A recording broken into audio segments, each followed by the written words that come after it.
Allahumma ahyina bil iman, Allahumma amitna bil iman.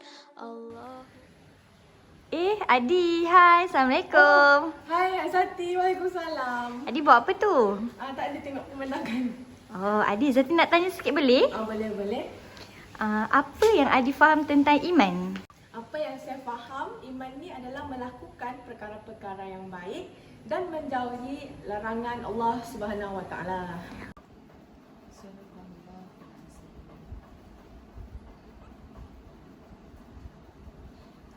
Assalamualaikum Iza. Waalaikumsalam. Iza, Zati nak tanya sikit boleh? Boleh? Apa yang Iza faham tentang iman? Iman tu macam ketetapan hati kita yang kita percaya bahawa Tuhan tu ada dan kita buat apa yang disuruh dan tak buatlah dan jauhi apa yang dilarang oleh Allah.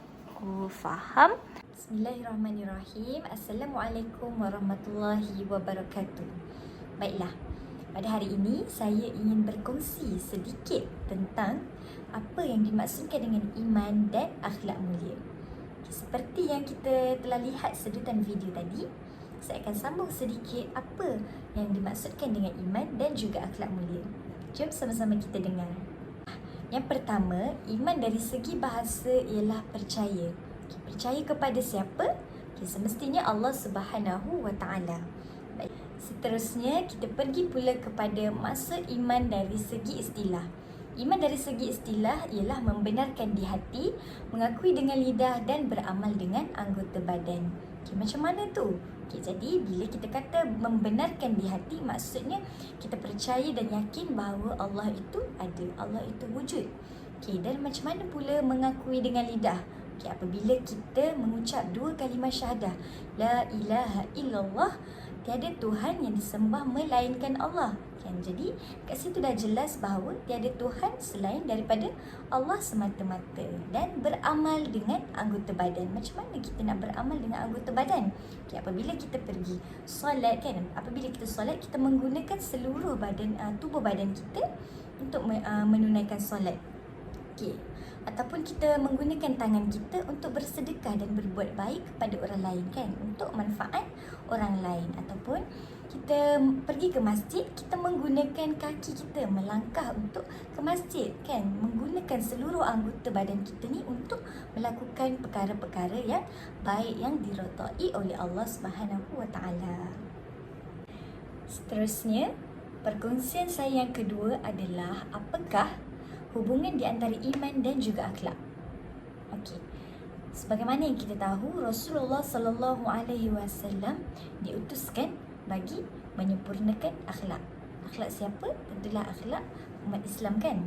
Terdapat sebuah hadis yang mana Rasulullah sallallahu alaihi wasallam bersabda, "Akmalul mu'minina imanan ahsanuhum khuluqa." Apakah maksud hadis tadi? Maksudnya, orang beriman yang paling sempurna imannya adalah orang yang paling baik di antara mereka akhlaknya. Hebat tak?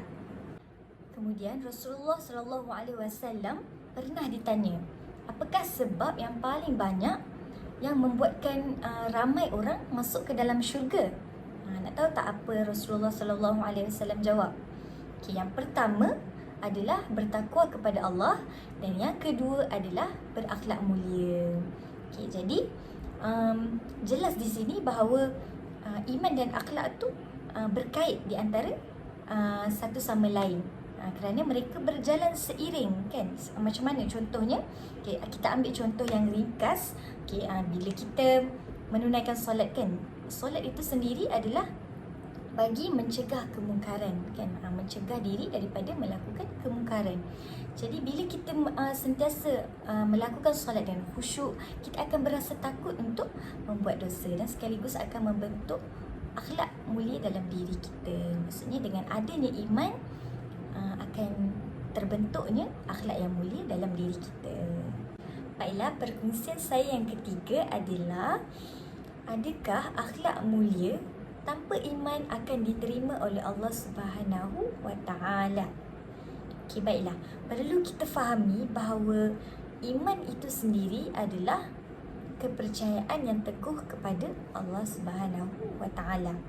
Apabila kita beriman, diri kita ni akan terdorong untuk melaksanakan segala perintah Allah, termasuklah berakhlak mulia. Jadi, jika kita beriman, mempunyai iman yang teguh di dalam hati, kita akan insya-Allah segala amalan yang kita lakukan akan diterima oleh Allah. Namun, bagaimana pula orang yang tidak beriman tetapi mereka mempunyai akhlak yang mulia, mereka membuat perkara-perkara yang baik. Okey, baiklah. Kita boleh lihat sebagai contohnya orang kafir. Walaupun mereka tidak berbuat jahat, mereka berbuat kebaikan, mereka berakhlak mulia, tetapi Allah tidak akan memberi ganjaran kepada mereka. Kerana apa? Kerana mereka tidak beriman kepada Allah. Mereka tidak menyembah Allah dan mereka syirik terhadap Allah Subhanahu wa taala. Jadi, apabila kita sebagai umat Islam beriman dengan Allah dan melakukan perkara yang baik, berakhlak mulia dan juga menjalankan segala perintah Allah, insya-Allah Allah akan terima segala amalan yang dilakukan oleh diri kita. Perkongsian yang keempat adalah bagaimana untuk membentuk akhlak mulia mengikut landasan syarak. Di sini saya akan berkongsikan 3 cara. Yang pertama adalah bergaul dengan orang yang baik. Kenapa kita perlu bergaul dengan orang yang baik? Kerana pergaulan dengan orang yang baik akan mencorakkan akhlak dan budi pekerti yang baik. Ada pepatah yang menyebutkan jika kita berkawan dengan si tukang besi, maka akan letaklah bau besi tu pada diri kita. Tapi kalau kita berkawan dengan penjual minyak wangi, maka akan lekatlah bau wangi tu dekat diri kita. Yang kedua adalah istiqamah dalam beribadah. Macam mana pula istiqamah dalam beribadah ni? Jadi apabila seseorang tu istiqamah, berterusan dalam melakukan ibadah, seseorang tu akan merasa terbiasa dan takut untuk melakukan larangan Allah kan. Dia akan sentiasa melakukan perintah Allah dan jauhi larangan Allah, amar ma'ruf nahi munkar kan. Jadi kita boleh ambil contoh kan, jika kita rajinkan puasa sunat hari Isnin, hari Khamis akan membentuk apa? Membentuk sifat sabar dalam diri kita ni kan. Jadi dengan ibadah yang berterusan, ibadah yang istiqamah akan membentuk akhlak yang mulia dalam diri seseorang. Dan yang ketiga adalah sentiasa bertaubat. Apabila seseorang ini bertaubat, dia akan wujudnya rasa kesedaran dalam diri akan kesilapan-kesilapan yang lalu kan. Jadi dia akan berusaha bersungguh-sungguh untuk berubah dan meninggalkan sifat-sifat mazmumah, dan sekaligus akhlak yang baik, akhlak yang mulia itu akan terbentuk. Kerana apa? Kerana rasa takut kepada Allah Subhanahu wa taala. Jadi apa yang dapat saya simpulkan dengan perkongsian saya pada hari ini ialah iman dan akhlak itu tidak dapat dipisahkan. Iman dan akhlak ni berjalan seiring dalam kehidupan manusia. Jika iman itu tiada, ibarat rumah yang tidak bertiang. Bukan itu sahaja, dengan iman juga, dengan teguhnya iman dalam diri seseorang mukmin, akan lahirnya, akan terbentuknya akhlak yang mulia dalam diri seseorang itu. Allahu alam.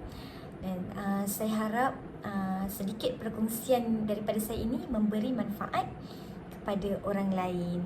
Wallahu alam. Assalamualaikum warahmatullahi wabarakatuh. Sekian, terima kasih. Allahumma ahyina bil iman.